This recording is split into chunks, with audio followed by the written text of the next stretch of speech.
Pertama-tamanya marilah kita merafakkan kesyukuran kepada Allah SWT, tuan-tuan. Hari ini saudara kita telah diselamatkan oleh Allah SWT. Kerana setelah kita tewas pada tahun 2018, walaupun UMNO pada ketika itu bertanding 122 kursi, BN bertanding 220 kursi. Walaupun kita difitnah, kita dilontarkan dengan pelbagai tomahan, kita dihina, kita dicaci, kita dimaki. Sungguh pun begitu, BN masih lagi memenangi 79 kursi pada tahun 2018. Dan kita UMNO saja memenangi 54 kursi.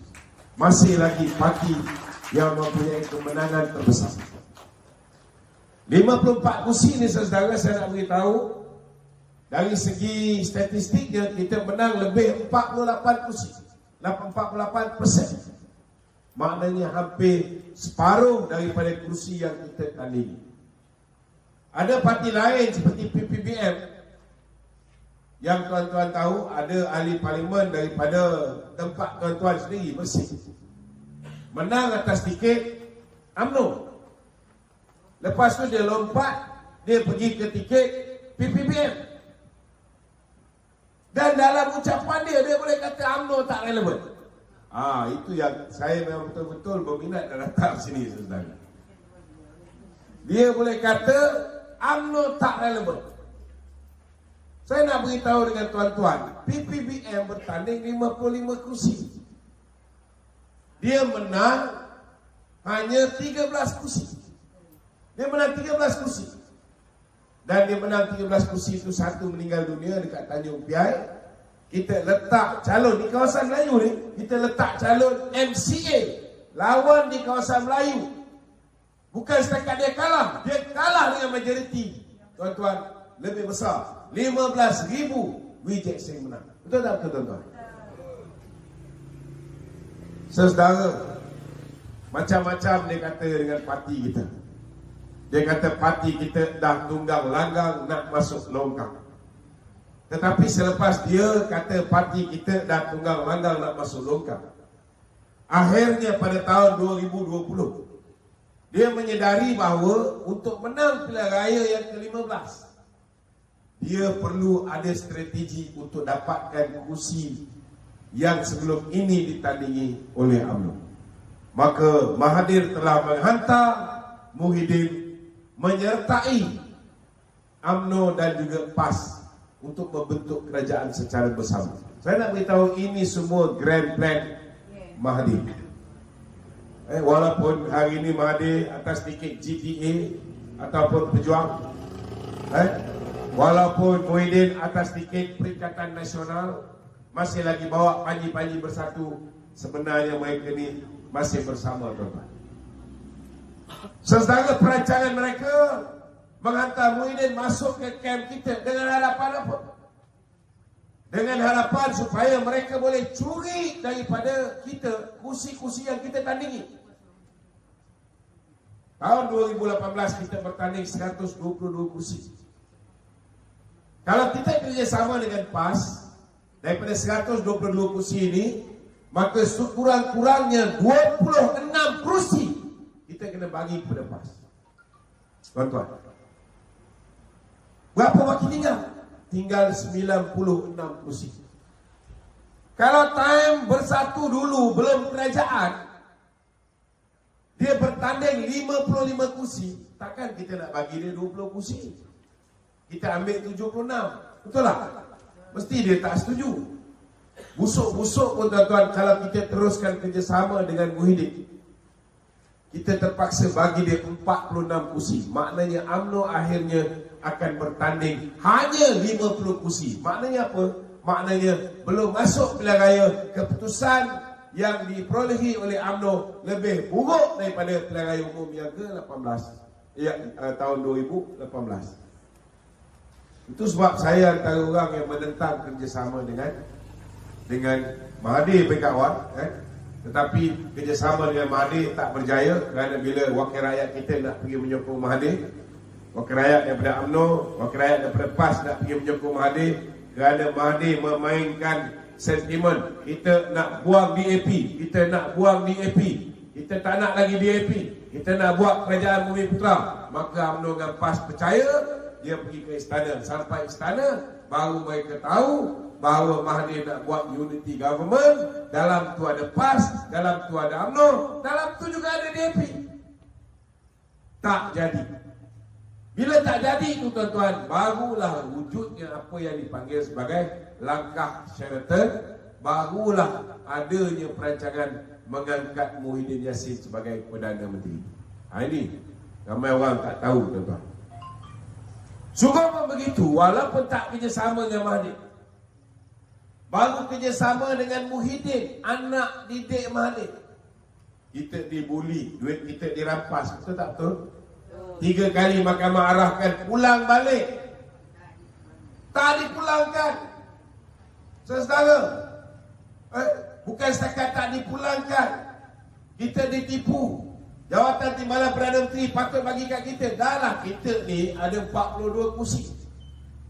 Mereka ni tuan-tuan hanya menang 13 kursi, tapi 7 ikut Mahathir, hanya 5 ikut Muhyiddin Yassin. Mula-mula 6, tapi Dr. Syahrudin last kali lari institusi politik Muhyiddin, lari pergi ke Pejuang. 5 je. Tetapi dia ada 32 ketika itu, sebab dia curi daripada kita 16 orang. Dia curi daripada Bersatu, daripada PKR 9 orang. Lepas tu ada 4 orang bebas yang rogol lama semua sekali tu. Dr. Zahir Kumar semua yang ada kes-kes mahkamah ni. Saudara, maka mereka ini tuan-tuan, mereka ini telah pun menyokong Muhyiddin, dan Muhyiddin ada 32 kursi. Kalau nak ikutkan, kalau 32 dengan 42, sudah pastilah sepatutnya UMNO yang jadi Perdana Menteri. Betul tak betul? Tapi saudara, baiknya UMNO ni kita berlapang dada, tak apalah. Kita bagi dia jadi Perdana Menteri dengan harapan dia akan berlaku adil, memerintah dengan adil, jaga semua rakyat dengan adil. Tetapi dia bully kita. Bila berlaku pilihan raya di Sabah, dia tikam kita, kita agih kursi dengan dia. Sekejap jalan, dia ambil daripada parti lain yang bertanding, masuk dalam perikatan dia bertanding lebih banyak kursi daripada kita. Walaupun last kali keputusan kita menang lebih banyak daripada dia, tapi dia yang jadi Ketua Menteri. Macam mana tuan-tuan? UMNO menang lebih kursi daripada PPBM. Patutnya UMNO lah jadi Ketua Menteri, tetapi dia pilih orang dia juga jadi Ketua Menteri. Itu pun masih lagi ada di antara kita tak sedar bagaimana kita dimainkan. Tuan-tuan, alhamdulillah saudara, hari ini sudah final. UMNO akhirnya bergerak solo, kecuali di Sabah. Sabah ni saya pun tak nak komen. Saya pun pening tuan-tuan, kan? Sebab dulu bila Bung Mokhtar mengumumkan kita akan bertanding 73 kursi di pilihan raya negeri Sabah, saya dah gembira dah. Saya dah tak boleh campur dah pasal Sabah. Tapi tiba-tiba agihkan juga kursi dengan Bersatu. Bila agih kursi dengan Bersatu, kita lihat kursi yang UMNO bertanding, Bersatu letak calon bebas, tikam belakang kita. Pemimpin kita tuan-tuan nak disumbatkan dalam penjara. Dan akhirnya Datuk Najib dah pun ke penjara. Datuk Zahir pun cuba disumbatkan dalam penjara. Datuk Latif dah menang di peringkat Mahkamah Session. Zaman Muhyiddin lah tuan-tuan, Datuk Latif dikerjakan. Dah 2 tahun lepas didakwa balik, pergi ke Mahkamah Tinggi, dirayu ke Mahkamah Tinggi. Kemudian apa jadi tuan-tuan? Mahkamah Tinggi mendapati ada prima facie, kena bicara di Mahkamah Session balik. Alhamdulillah tuan-tuan, mereka merancang nak kenakan Datuk Latif. Tetapi alhamdulillah saudara, Allah Ta'ala telah menyelamatkan beliau dan beliau telah dibebaskan. Innocent, proven innocent. Itu sebab hari ini beliau dinamakan sebagai calon pilihan raya, kerana orang lain belum disiasat, orang lain belum dibicarakan, tetapi Datuk Latif Fandi telah pun dibicarakan, telah pun disiasat dan didapati innocent ataupun tidak bersalah, tuan-tuan. Itu sebab saudara hari ini, saudara, kita di Mersing, kita letakkan balik Datuk Latif Bandi untuk menggalas tanggungjawab sebagai ahli parlimen yang baru, insya-Allah. Saudara, macam-macam yang berlaku sepanjang tempoh kita 4 tahun lebih ini. Pelbagai pancaroba, pelbagai ujian yang dilalui oleh parti, berbagai ujian dilalui oleh jentera-jentera parti, ahli parti. Sebelum ini kita tak pernah tengok pemimpin kita khianat. Tetapi sepanjang tempoh 4 tahun ni macam-macam yang kita nampak. Ada yang lepas kita kalah, mereka melompat macam ahli parlimen lama, tuan-tuan. Terus meninggalkan kita, terkuntang-kanting. Meninggalkan kita tak apa lagi. Dia perli kita, dia kutuk kita, kata kita sudah tidak relevan. Padahal kalau UMNO Barisan Nasional tidak relevan, dia pun tak boleh menang di parlimen Mersing ini. Betul tak, tuan-tuan? Hari ini, saudara, kita lihat dia pun tak berani menawarkan diri sebagai calon. Sebab apa dia tak berani menawarkan diri sebagai calon? Sebab dia tahu kalau dia bertanding sekali lagi di Mersing ini, tuan-tuan, dia akan kalah. Dia akan kalah. Kita tak nafikan YB Aloya dia menang. Kita tak nafikan dia ada sedikit hubungan baik dengan orang-orang UMNO sendiri, masih lagi berkhidmat, masih lagi menjalankan tugas. Itu sebab nasib dia baik. Dia diberi mandat pada pilihan raya yang peringkat negeri untuk menang di Endau. Tetapi kali ini, saudara, pilihan raya di peringkat persekutuan ini sangat penting. Kalau dicampurkan jumlah undi di 2 buah don ini, parlimen ini pun, tuan-tuan, saudara, kita tak boleh menang. Itu sebabnya walaupun Datuk Latif dah berehat, parti minta supaya dia bertanding. Kerana kita yakin kalau beliau bertanding, peluang itu lebih cerah, kerana kita nak berhadapan dengan bukan calang-calang orang. Saya nak beritahu saudara, kenapa penting pilihan raya ini berbanding dengan pilihan raya yang lain.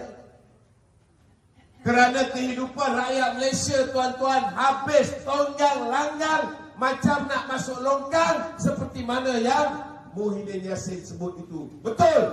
Tetapi bukan UMNO, tuan-tuan, yang tunggang langgang nak masuk longkang. Rakyat hari ini, tuan-tuan, dah tunggang langgang nak masuk longkang. Apa taknya, saudara, 61 tahun di bawah pemerintahan Barisan Nasional, kita boleh cari makan, kita boleh hidup aman, damai, harmoni, tidak ada racial crisis. Betul tak, Tun? Ada perpecahan kaum, kerusuhan kaum, kecuali tahun 1969. Tak ada. 1969 kita tahu kerja gerakan dan juga kerja DAP buat provokasi sehingga berlakunya rusuhan tahun 1969. Tetapi selepas itu, alhamdulillah, tak ada. Bila Tun Razak melancarkan dasar ekonomi baru, alhamdulillah, walaupun target kita, sasaran kita untuk capai ke equity Bumiputera 30%, namun zaman Datuk Seri Najib kita telah capai lebih 23%. Ada lagi 7% tak capai. Itu pun sebab lebih kurang daripada 81 sampailah tahun 2003 kita ada Perdana Menteri yang tak berapa Melayu.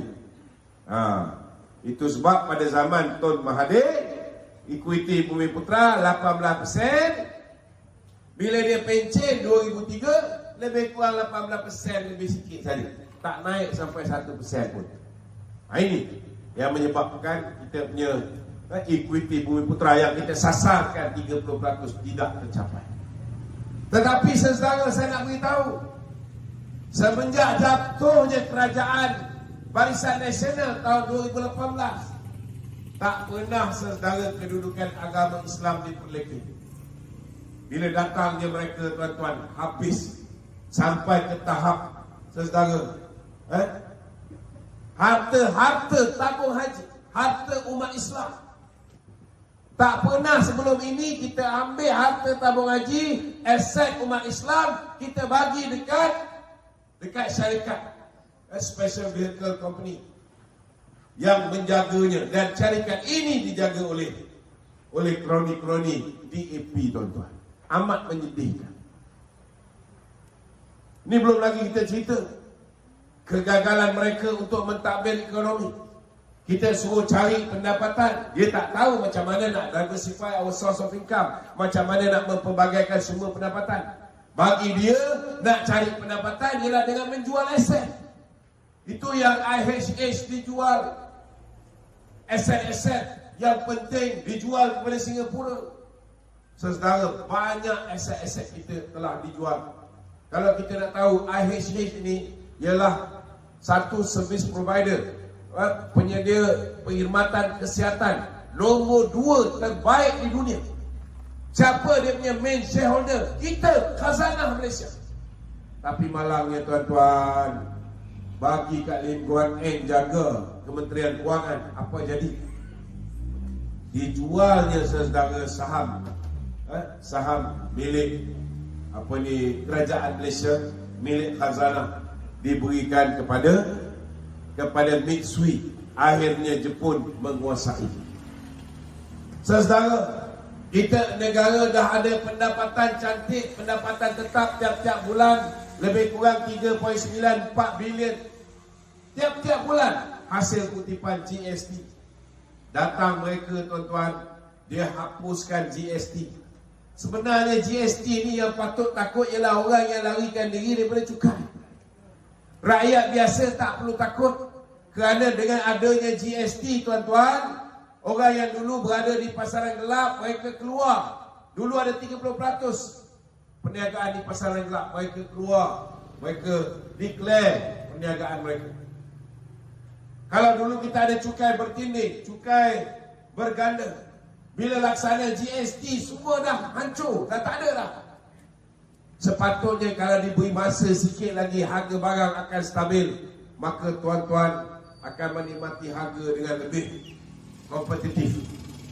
Tapi malangnya, tuan-tuan, bila orang tak faham tentang GST ni, lagi mudah untuk dia gunakan isu GST itu untuk jatuhkan kita pada tahun 2018. Kita baru tahu GST itu bagus bila BN sudah dijatuhkan, GST sudah dihapuskan, perbezaan pendapatan 2018, tuan-tuan, hasil kutipan SST baru 18 bilion.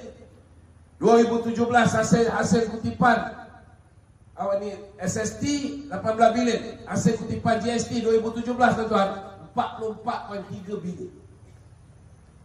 Setiap tahun ni, saudara, lebih kurang 3.94 bilion bertambah. Dan ini menyebabkan, tuan-tuan, akibat daripada menghapuskan GST ini, negara kehilangan lebih kurang 30 bilion. Lagi besar saiz ekonomi kita, lagi banyak kita rugi. Itu sebab apa yang Datuk Seri Najib bagi.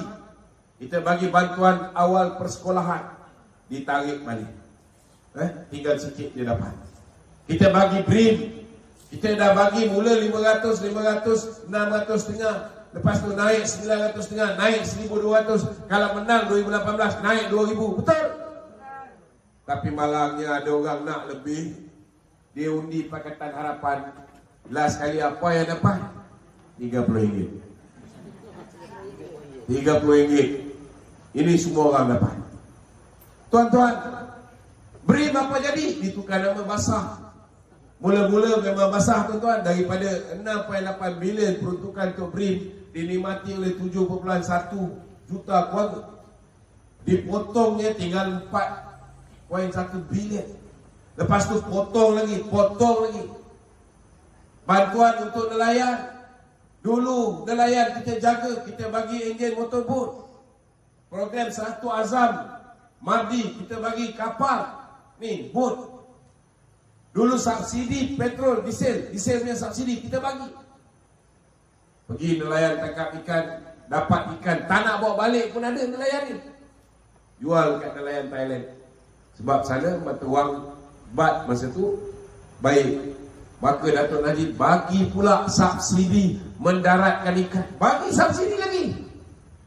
Tapi maklumlah tuan-tuan, ketika itu ramai masih tak menghargai apa yang mereka ada. Pesawah padi, tanam je padi, kena tunggu 3 bulan baru boleh cari makan. Maka sebelum dia dapat dia punya hasil, tiap-tiap bulan kita bagi 200.